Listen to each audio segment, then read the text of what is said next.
इंतहाई संजीदगी से कुरान की आवाज के लिए अपने आप को तैयार कीजिए। जैसे कलाम में लिखा है, जब तो शिमा आने को जाए कुरान के घर को, तो संजीदगी से, आजिज़ी से, इंकसारी के साथ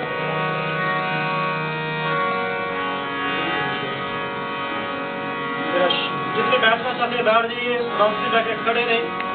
अच्छा, खुदा के कलाम की तज़ीम में चलने में और खड़े रहिए, खुदा के ऑनर के लिए, ना किसी इंसान के लिए। तेरा शुक्र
Yeah.